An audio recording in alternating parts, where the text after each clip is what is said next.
If you want to create art for products, be sure to hit the subscribe button for lots of surface pattern industry tips and intel.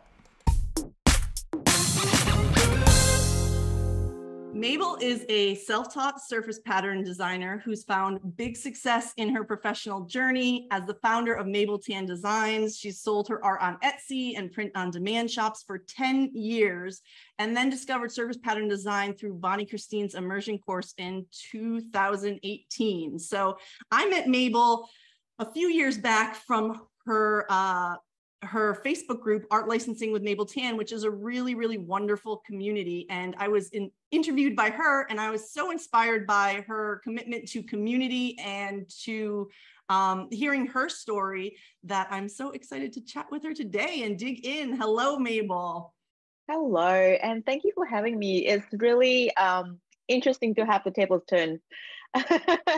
You know what? I get interviewed as well, and like for podcasts and stuff like that. And I'm like, I want to just ask, I'm happy to answer the questions, but I also want to ask questions. So this is my way of like, afterwards I can be like, all right, now you're coming on my YouTube so I can get your backstory. So to get started, could you give us like an overview of your art career? I know you started in before surface pattern design, you were doing other creating. Can you give us a little kind of like overview of that journey? Yeah, sure. So before I got into surface design, I was actually a fine arts photographer. I mean, it was just a label that I stuck on myself, to be honest, because there was this point that I was traveling so much with my husband, and we were in Europe, and I was constantly taking photos. So my husband was like, how do you monetize this? Because at that time, I didn't have a job. I could travel because I didn't have a job. So without a job, I have no income. And I'm one of those people that really hate asking someone else for money. Like we were dating at that time. We weren't we were engaged, but we weren't married yet. And I felt super uncomfortable asking him for money. I was like just getting into my savings and stuff like that. And so he was like, how do you monetize this? I'm like, okay, well, let's find a way. And it was through Etsy. So for a while, I was selling my travel prints on Etsy, and that worked.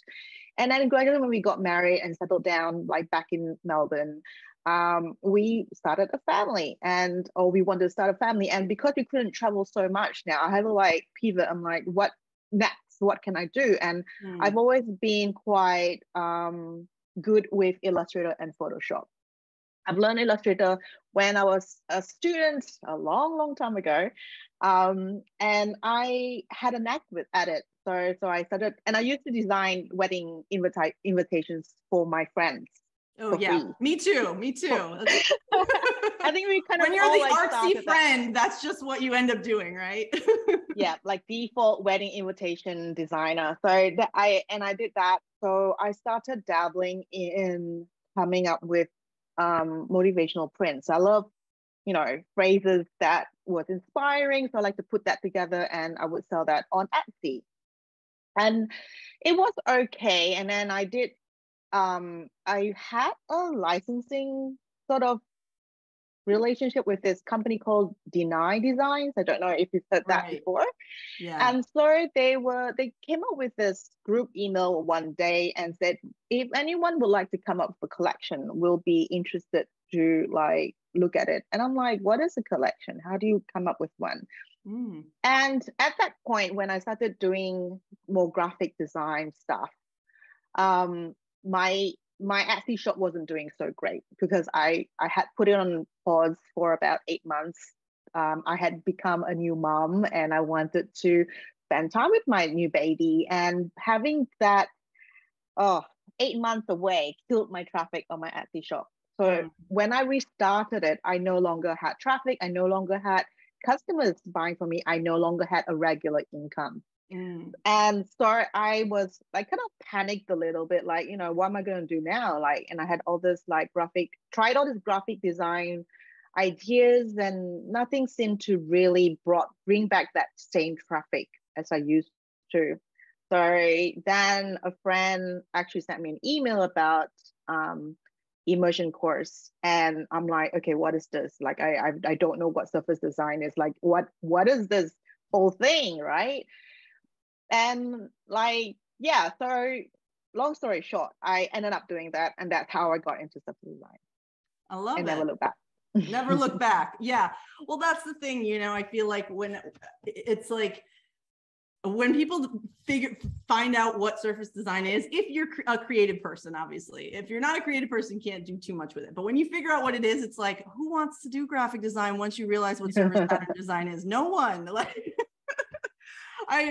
when I moved down to North Carolina from New York, that's when I went freelance, because I was going to be away from places, you know, jobs where I could be working in-house very easily. And I went freelance, and I was like, well, you know, if I can't make it as a freelancer, I can always get some sort of graphic design job, even though I didn't really have any graphic design portfolio.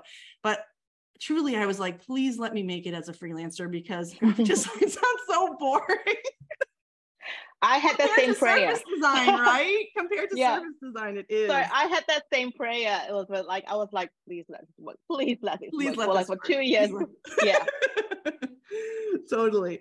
So that kind of goes into the next question, which is, how did you know that this was like a great fit for you? How, like, once you did start to explore surface pattern design, how did that kind of click with, you know, your past experiences and what you wanted to be doing in the future? Yeah. So I've never went to art school. Being a surface designer is completely self-taught, like taking courses and stuff like that.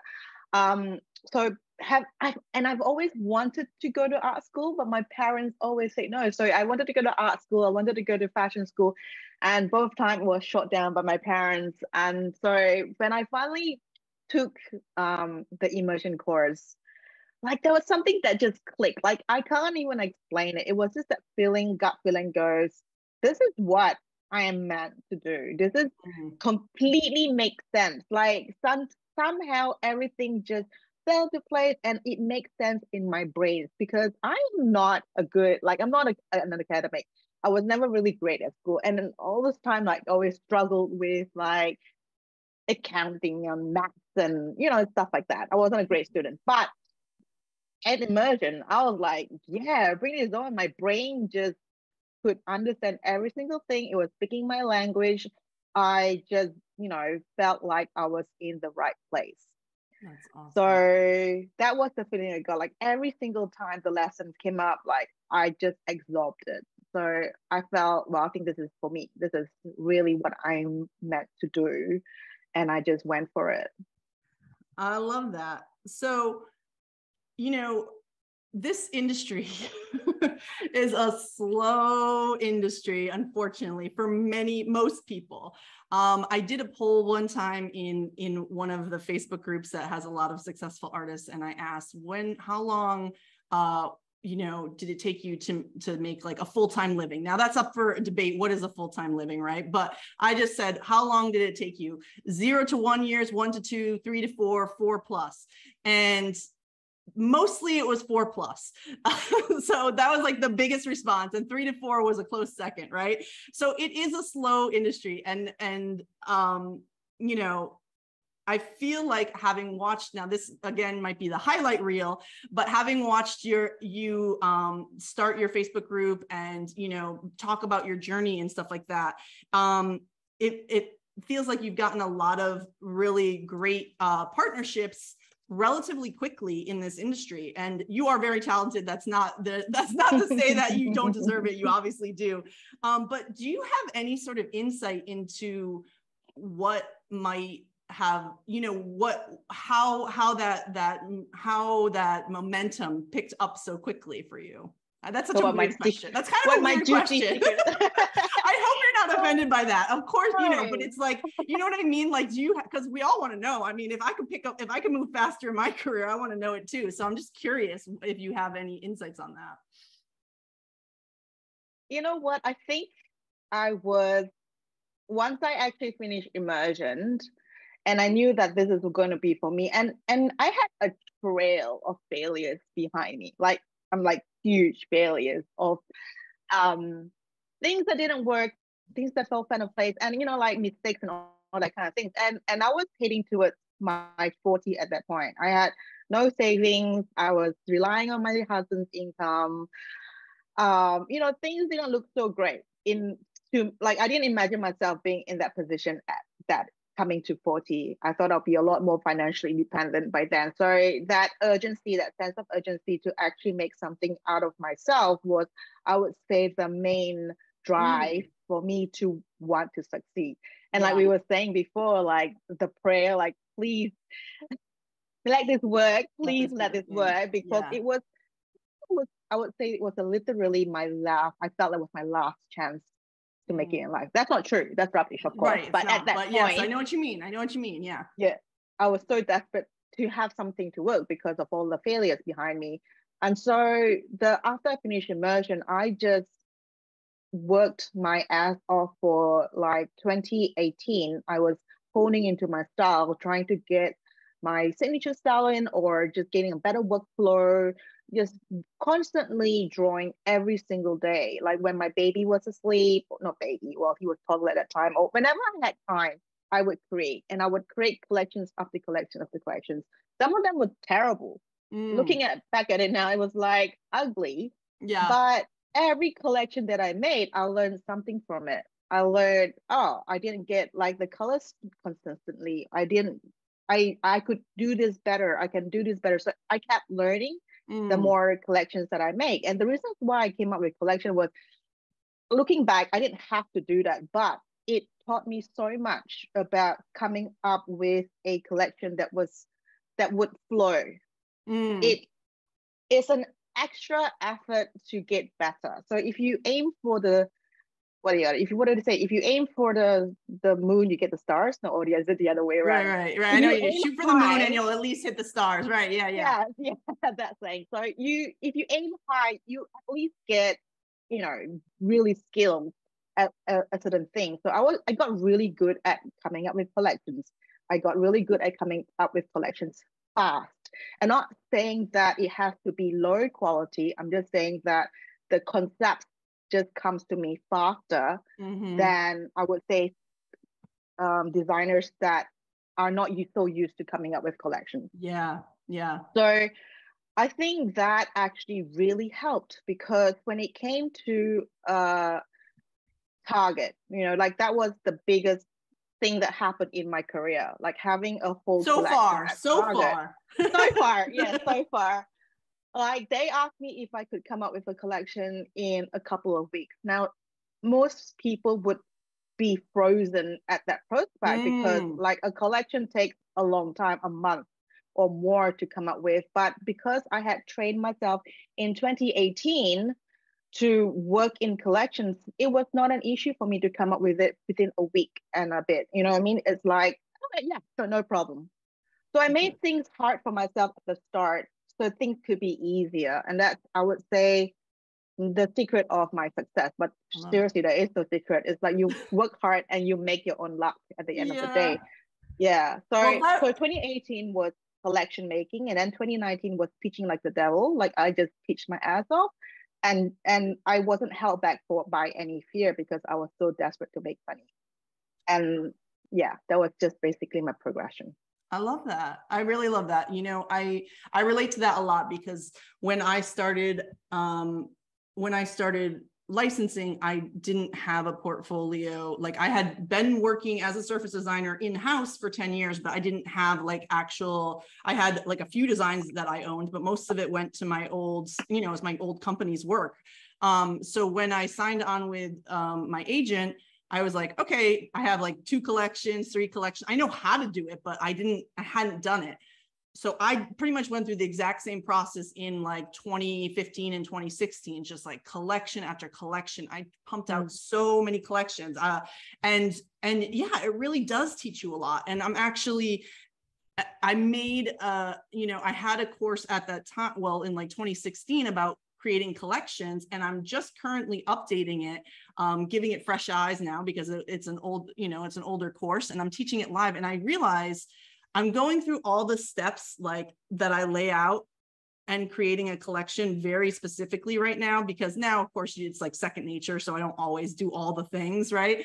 But I'm going through it and with the students, and it's so eye-opening, the things that, it's like, it is second nature, and people don't realize it, right? You learn so much when you put yourself through like creating a lot of art. So I see how that could be like really, really great. And I definitely relate to that. So that's so cool. So what has been your most favorite collaboration so far? And how did that collaboration come around? It's like having to choose your favorite child, isn't it? I know. People ask me this question too, and I'm like, oh. I have a great story. I don't really have a favorite, but I have a good story with one of them because it was what kind of started the whole ball rolling. So when I was traveling a lot with my husband, so this is like a 10-year-old plus story. I went into a store in Denmark, and I was like, I picked up a mug, and I was like, oh my God, this is such pretty stuff, like all the colors and everything. And I flip it over, and it was this brand called Rise. I'm like, gosh, they got such cool, beautiful things. So I became a big fan of them.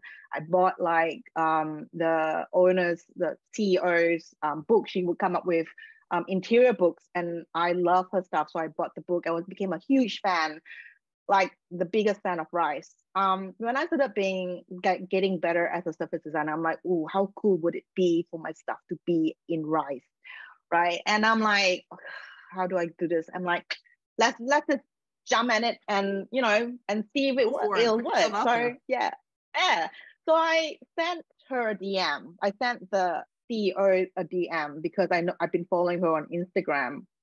And I was like, hey, Charlotte, like I'm a surface designer and this is my portfolio. I'm a huge fan of Rise.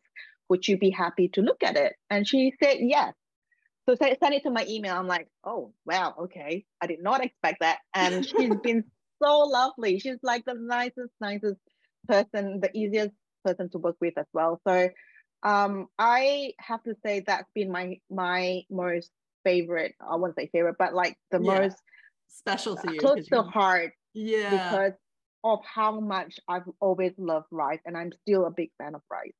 And one day, I think my dream is to open a Riceteria. They actually have a concept cafe in Denmark, and they franchise that. And my dream is to actually open a Riceteria in Australia one day. That's so cool. Yeah, I am familiar with them. They do such beautiful, it's like for people who might be watching who've never heard of them, it's like melamine plates and mugs, as you said, and all kinds of tableware, but like plastic, but it looks so nice because it has such beautiful patterns on it, so bright, so colorful. So yeah, I've never heard of the Riceteria, but I now I'm going to look that up and see what that's about. It's really cool. Yeah, that is wonderful. I love that. So community is definitely something that's really important to me, like the artistic community that we have, especially people who work at home by themselves. It's been so invaluable to my career, and I know anyone else's as well. And what I love is I don't have my own community. I mean, I don't have like a space, like a Facebook group or anything where people are hanging out at this current moment. And I don't really have any plans to start one, but you do have a really wonderful Facebook group that, I joined 3 or 4 years ago, and I don't always hang out on Facebook that much anymore, but it's such a great place to, talk out like questions about surface pattern design. And for a long time, and I think you're wrapping this up now, but for a long time, you've done interviews with artists on that Facebook group. And so it's been a really wonderful resource. And I'm curious, because you started that, what, 2-3 years ago, 4 years ago now, maybe? 3 years ago. 3 years ago. 2019, I think. Yeah. So what prompted you to dive right into hosting a community, and what kind of, it's a big undertaking. So I think when we all start something, we don't realize how big an undertaking it is. Okay, fair enough. Yes, okay. Like, I can believe that. But the whole concept, when I start something, it really starts from like the heart. And being a creative, especially working from home, like you said, it is a very lonely journey, and is a very rough ride as well, because you're kind of really going against the grain. Like everyone else. Jobs are really easy because someone tells you do and you do it. But when you're doing your own business, you really have to be the one masterminding everything. You are the boss. You have to do all the strategies. You have Yes. to plan all the things. And there are a million of things and questions in your head, right? So when I first started Etsy and became like, I had an Etsy store, I started asking some creatives how they started, and it's also a very competitive field. So no one really talks about it. No one wants to talk about it. No one wants to share their journey. And I found it really hard. So when I became a service designer and I started having more service design friends, I'm like, we really should like get together and like share ideas, because that way everyone can grow. It's not about competition, and it's always never a big competition to me. If someone is doing better, you want to ask the question, why are they doing better? So you can be better. Not to say it's not about competing with them, but it's getting inspired by their success. And for Exactly. someone to actually share their success, no one's going to be able to copy the identical thing that that person has succeed, because you end up just doing it in your own voice naturally anyway. So I wanted to create this community where people could actually get together and ask their questions and then keep growing from knowledge. Because if you don't know, you don't know, you don't grow. And so that's always been an important part of my life. Like, if I don't ask questions, I'm not going to be able to know what to do. If I don't know what to do, then how am I supposed to get to that level, right? So Yeah. I started putting things together, and like, and I'm a very curious person, and I come from a bit of a journalist background before moving to Australia. So I've always loved asking questions. I've always loved interviewing people because they have such great stories. Everyone has a great I story. know. You don't have to tell me, Mabel. I'm fascinated by this story. No, but seriously. So, yeah, so when I'm like, okay, let's ask people if they like to come on the group and talk about their journey and learn from it. And I've treasured that experience with my Facebook Live guests. They have such, like, you were one of my Facebook group guests, and I learned so much from you and your journey. And like, I was hoping that, and I hope that all this Facebook Live, if people watch them, they would go, oh yeah, well, that person did it, well, maybe I can do it. So it's just about planting that seed in people and hope that that seed grows into something bigger and bigger, and they can believe in themselves even more to get to where they want to go.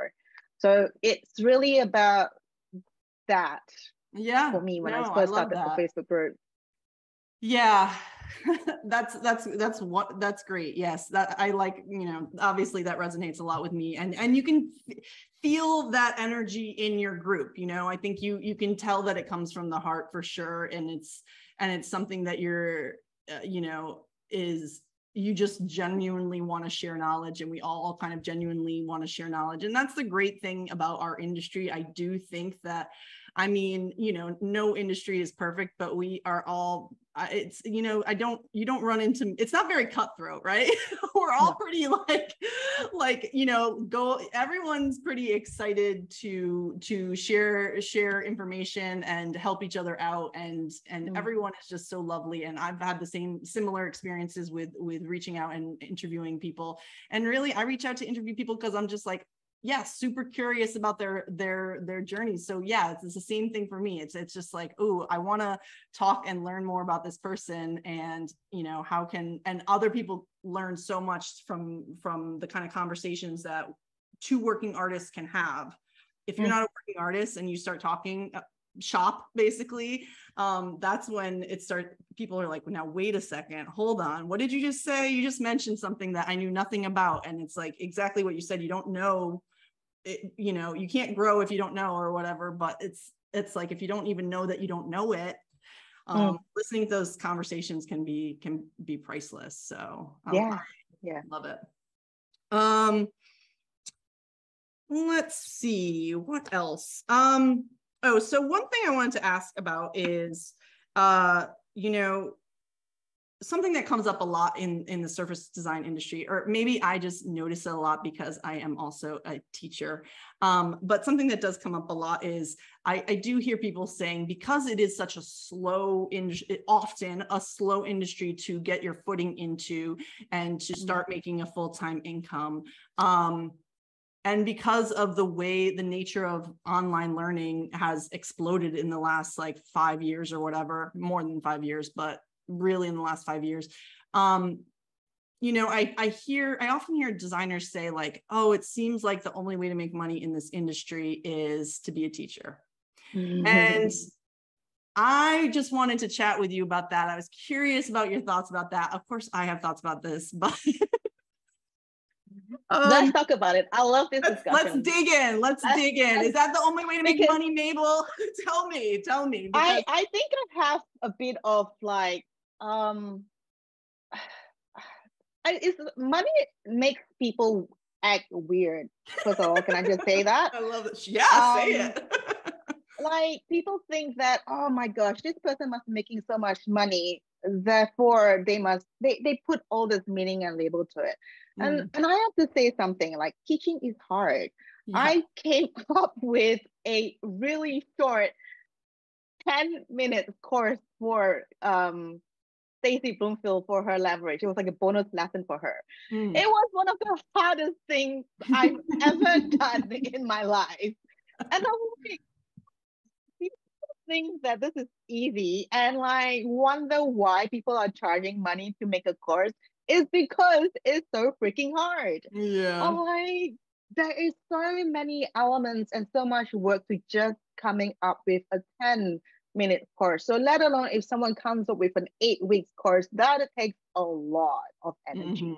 So like kudos, like once I finished that one, I was so drained after I created that bonus lesson. Yeah. And I was like, I will worship any ground Skillshare teachers stand on, because you really put yourself out into like an arena that is just hard, because it's not easy to be a good teacher, because it's all about, some people might like you because of how you speak, and then you have this whole group of haters waiting to like pounce on you for the way you speak. So you know, that's all these pros and cons. So no, I do not think that it is a simple way to make money, first of all. I do not think that is a quick way to make money. You can look at my bank account if you want to know. It's not a quick way to make money. Oh man. And if anyone has an issue with it, please just, make a course and tell me how easy it is to do it. Because like I don't like surface designers. I don't like people bringing other people down because they make a lot of money doing the work that they do. Because obviously people who do well in that arena is because they put so much time and energy and effort into it. And they deserve their success because they do so much work behind the scenes to create that course. So I hope whoever's listening, and if they always had the thought, oh, this course costs $1,000. Imagine they have, 1,000 people sign up. That's a lot of money, right? But there is so much production happening behind the scene that takes away that money. You're just seeing the gross figure. You're not seeing the net. You're not seeing the team of people that is, work around the clock just to get that make it work happening. Yeah.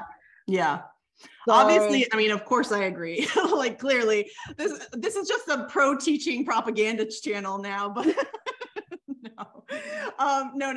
But you know what, it's like whatever I say this a lot, but when we talk about multiple streams of income, it's like whatever you're focusing on is going to grow, right? So the problem, not the problem, but the thing is, if you think that you can have a surface pattern design career and just like scoot over to teaching, and then suddenly like that's like, oh, like my surface pattern design career is going okay, but let me just scoot over to teaching and make $1 million. Well, I will tell you that I have tried that and it did not work out.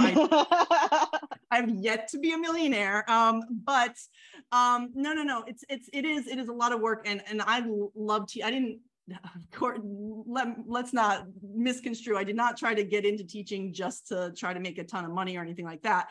However, I did get into it because I wanted to do something that was a little bit more scalable than the client work that I was doing, because there's only so many hours in the week that I could do client work. And my licensing was not a really strong part of my income. So licensing, of course, is more scalable than client work. But I just, I couldn't scale the client work too much more than what I had. So I wanted something that I could do, put my time into, that could then, continue to pay my bills. And I have that to some degree, but yeah, it's a lot of work, and building it is, all the pieces that go into it, and building an audience is a whole, another ball game. It's not just make a good course and 1,000 people will show up. You have to spend the years building the audience so that people trust you enough that people are interested in taking your courses and all that kind of stuff. So what if you put the time into it, you can certainly do it, but it does take a lot of it's a lot of work. So it's a huge job. And another thing, like, I would like to say, there's nothing wrong about, if I get this question sometimes because I'm doing some mentoring at the moment, and people are asking me, is the only way to make surface design a sustainable career to teach? And I would say, no, you don't have to teach to make it in surface design. Look at Kate Reese. She's focused on Spoonflower. That is her biggest basket of income. She gets her income through licensing and Spoonflower. That's all she focused on. You don't have to teach. It's not about, people think that I'm one of them, is like, you do this to get money. And no, you do it because you love it, and then the money will come. Yeah. If you don't love what you're doing and you're going to complain about it, the money is not going to come naturally to you. So people teach because the focus. It really is about the focus. Yes. It's like Kate Reese says, I have not interviewed her. I don't know her whole financials or anything, but she puts everything into Spoonflower. So Spoonflower pays off for her. She's not getting, presumably she's not getting super distracted by trying to also have a Society 6 store, and trying to teach Skillshare courses, and trying to find partner. I don't know, but that's the thing. It's you can't build 6 businesses at once. And when we're getting started, we're always trying to build 6 businesses at once, because it's hard to build one business. So we get distracted by oh, well, let me also just start this and start this and start this. And if you, any slice of income that any artist has, somebody is doing just that one thing, right? I know artists who are making all their money from licensing and nothing else. I know people who are making all their money from Spoonflower, all their money from Society 6, let's say 90%, all their money from, licensing, all from freelance, et cetera, which, there's you can't run 6 businesses. You have to slowly start. You can do 1 and then 2, and then you can sort of start to bring things in. But and I think that was one of the biggest lessons that I've learned as well, because when I was an Etsy shop keeper, what do you call it? And I had multiple things going at me at once, and because of that I couldn't focus. And because when you don't focus, you kind of have your energy all expend everywhere, and you don't do well. And with art licensing and surface design, I feel like the only reason why I've really made it this time, because I put all my eggs in one basket. I know people said don't do that, but if you don't focus, you gotta start there, right? You can always expand later. You gotta start with one. That's right. And then slowly grow to that. When I started my Facebook group, I didn't expect it to grow to the level it is today. I was happy with a few hundred people, but today it's 4,000 people in the group. So that's I didn't expect it to grow. But the thing is, you kind of focus on one and then have and now in hindsight, I'm glad that I have a community, because you kind of need to have a community in order to brand yourself somewhere. And that's another, I think that's another like thing that we should focus on, is actually to build a community.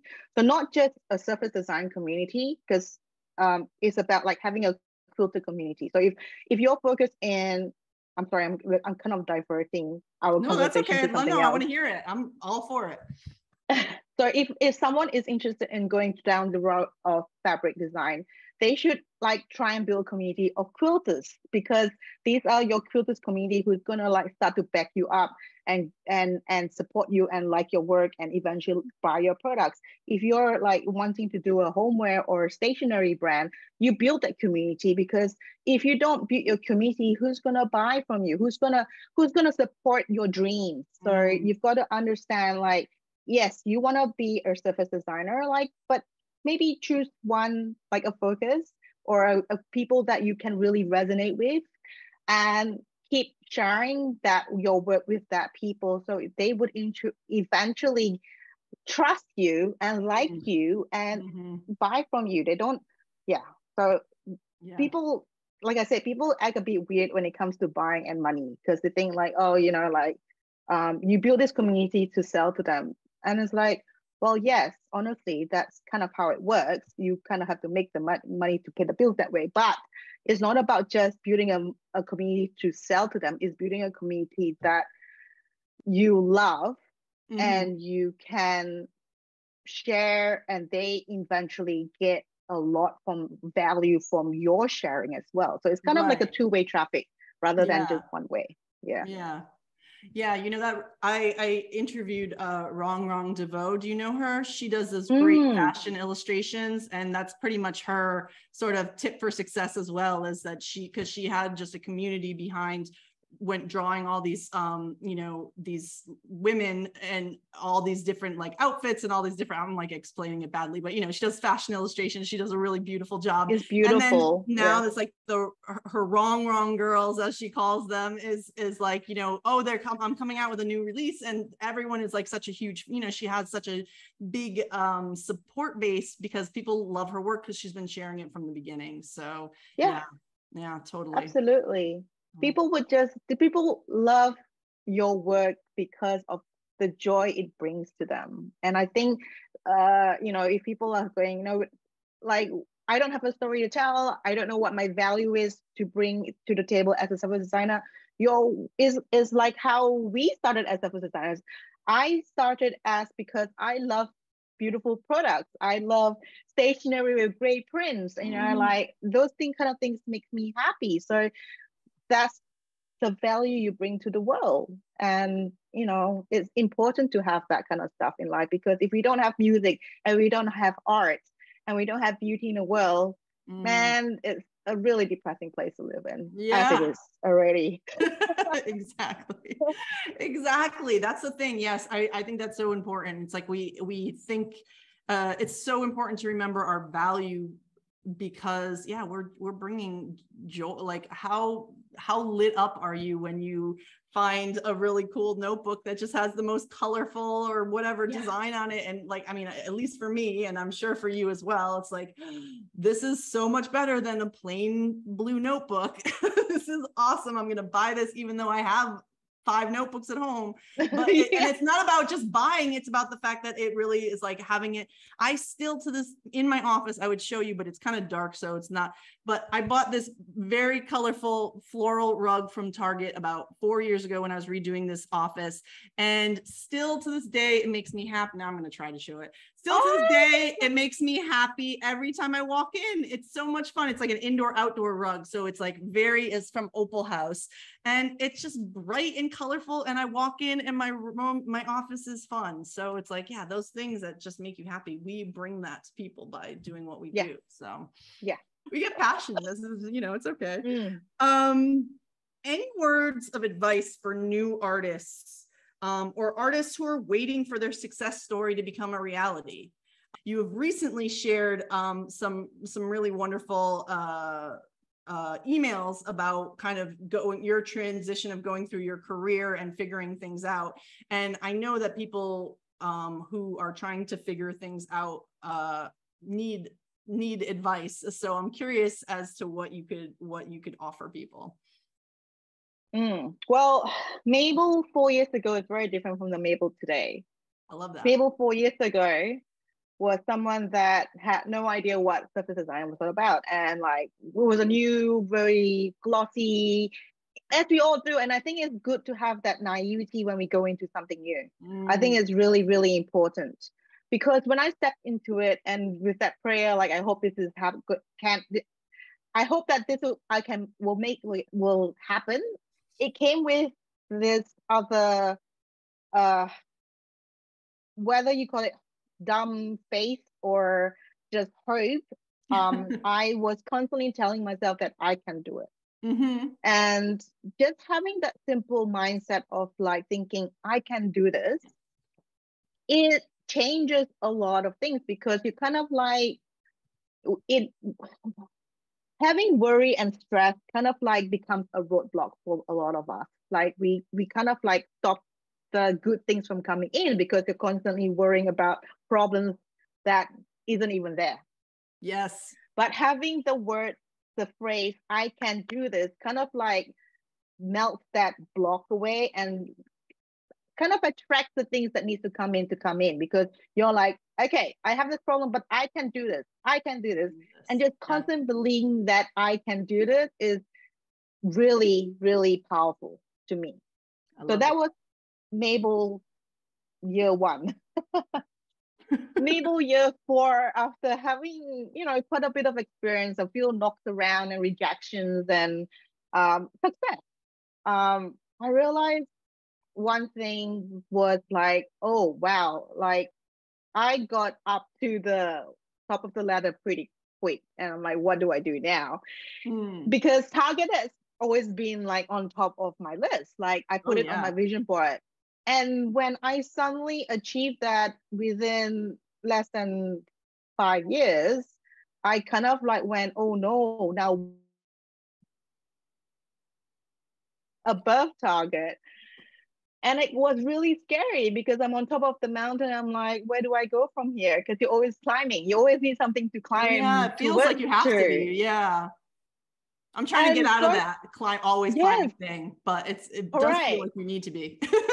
And because all of a sudden I kind of like look back and like, oh, I'm always climbing. I stopped appreciating what I have achieved, because I've always been in this cycle of, okay, create collection, teach, create collection, teach. Yes, and then you get a tick out of it, and then you keep doing that process, and you end up not actually valuing the success, the little successes anymore.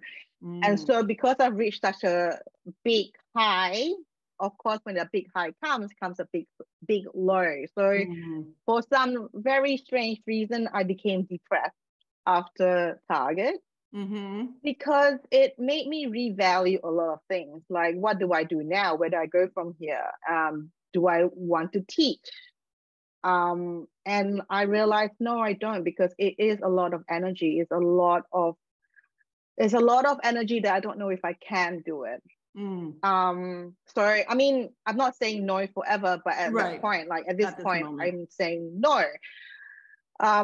Where was I coming with this? But so this depression became anxiety, because it's like and it was a cycle of lostness, and yeah, it was very, very a very foggy moment of my life. But I can say I actually appreciate that time of lostness, because it made me question and reevaluate what my goal is and my goal was, and what is important to me, because I've lost that sense of purpose and importance, like because I was always stuck in that cycle. And then it actually came in the form of mentoring. That was one of the things that I was kind of dreading, because mentoring, like, am I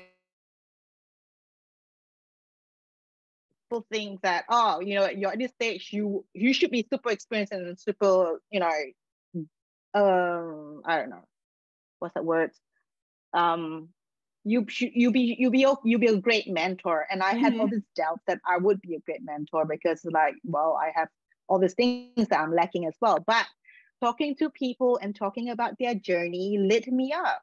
It really lit me up because I could see the fire in their eyes. I was so inspired by their stories, and that kind of reminded me of my story when I first started. It kind of reminded me of my spark, and it's like, oh yeah, I remember that time when I was really, you know, struggling with that, but I accomplished.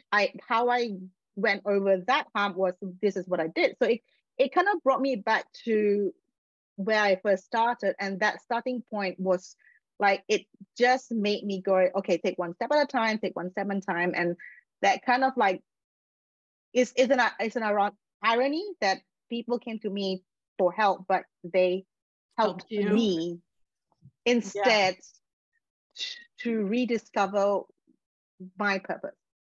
I love that. Yeah, so what was I gonna say? What was the question again? Well, no, I mean, you did, you know, my question was around, you know, what advice would you have for new artists who are kind of waiting for that success? But I think besides the idea of, you know, like, I think that you have a great reminder to that, you know, we're always kind of striving for something. We feel like in our business, we're always striving for something, but sometimes when we get it, it's not, you know, then it is like a question of what do we do next? And so having that clarity to take some time and take a beat and figure things out and reassess your goals, that's an important thing to do no matter what stage you're at in your business. Yeah. And I think we're always evolving anyway. So stage one is like, you know, really just believing in yourself. And that should carry on to where we are at, like after 4 years too. Like, really, like, I can do this in whatever project we decide to do next, because I don't know if I am that sort of person that would stick in one place all the time, because I was a fine art photographer. I was a writer before that, and then I became a photographer, and now I'm a service designer. And I think it's important to always evolve, but follow your heart at the same time rather than follow the money. I think that was what I was taught as a kid, but now now that I've achieved financial success, I've realized that it's not all that is. And it's more important to follow the heart and the purpose. The money will come, because if at one point I was really empty. I had money in my bank now, but I was feeling empty and I was very confused. Why do I feel so lost and empty now that I've achieved success? And it's because there was no soul and heart in it anymore. And I needed to redefine what that meant for me in like this year. So, you know, I love that. And I like the idea of believing that you can. I think that, I mean, yes, I certainly agree with it at the beginning. And that is that's like tip number one. And that I give is very similar to, well, I give like a bajillion tips. So to say tip number one, but the mindset is so huge, getting your mind around the idea that you can do it and not like, you know, putting yourself down before you've even started is so important. But I would also say keeping that same energy you're so right, because like I've been doing surface pattern design for 20 years. Okay. I can't believe it. I'm old, right? I'm old too. All right. It happens. Okay. It happens to all of us. But no, I've been doing this for 20 years. Like, to say that I've had a career that's 20 years old is wild, but I don't know that I'm going to do 20 more years of surface pattern design. You know what I mean? Like, I feel like there is a shift coming for me as well, but I'm like, I have to say I'm scared about it, because I don't know what it's like. I know that I like teaching. I know that, but it's like, what do I teach if it's not surface pattern design? Because that's what I've been, but guess what? I can do it. I can figure it out. It's fine. Right. I'm doing I can do it, right? You just have to keep giving yourself. So even when those shifts, like you have a history of going through different evolving and doing different things. Me, I've been doing, I've obviously have been evolving in changing my business and whatever, from going from in-house and freelance and all that stuff. But it feels like a bigger jump to do something different.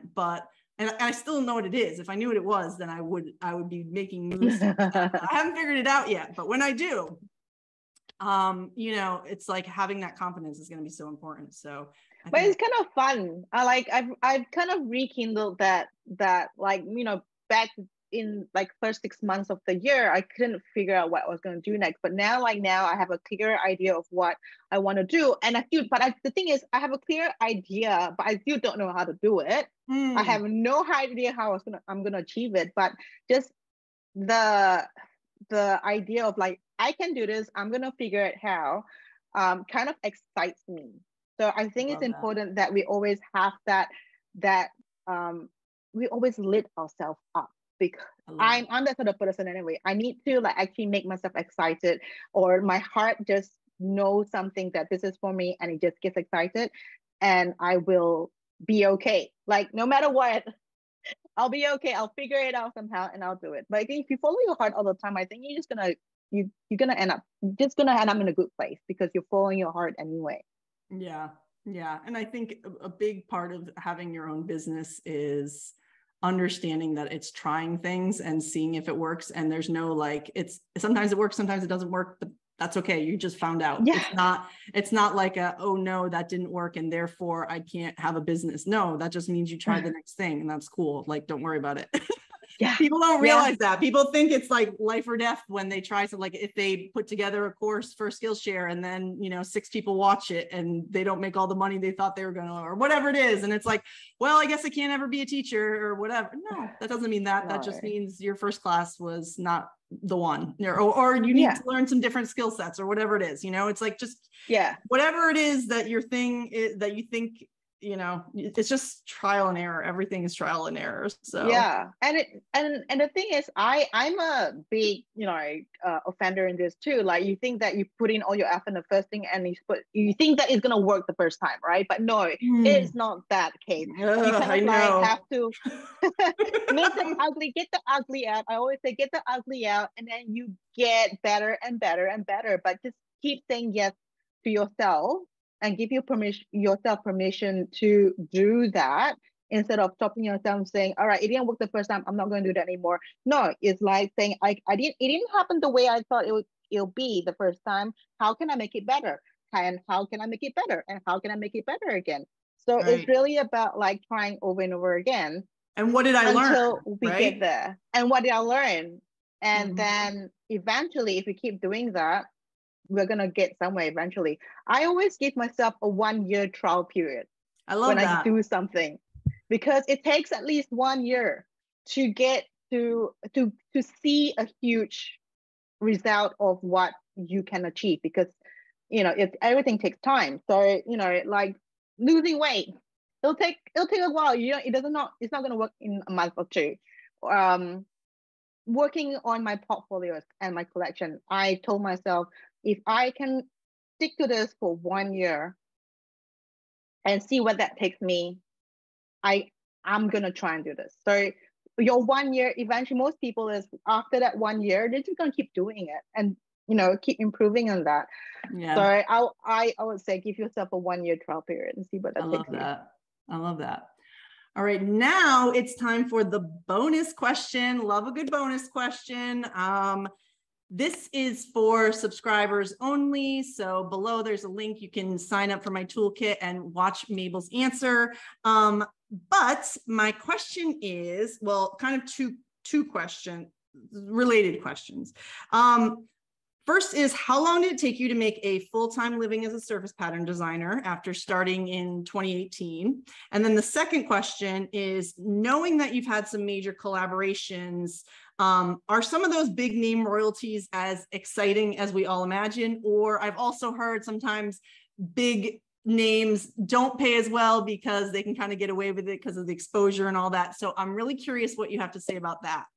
hear the answer to these two questions from Mable by signing into the free Surface Pattern Boss Toolkit. There's a link below to get signed up if you're not already a subscriber. In this bonus video, Mable answers these two questions, but also we talk a lot about pricing and why it's so difficult as a surface pattern designer, and one of my tips for making sure that you're giving the best pricing. Love that advice. All right, well, this has been wonderful. You are a delight, not that I'm surprised. I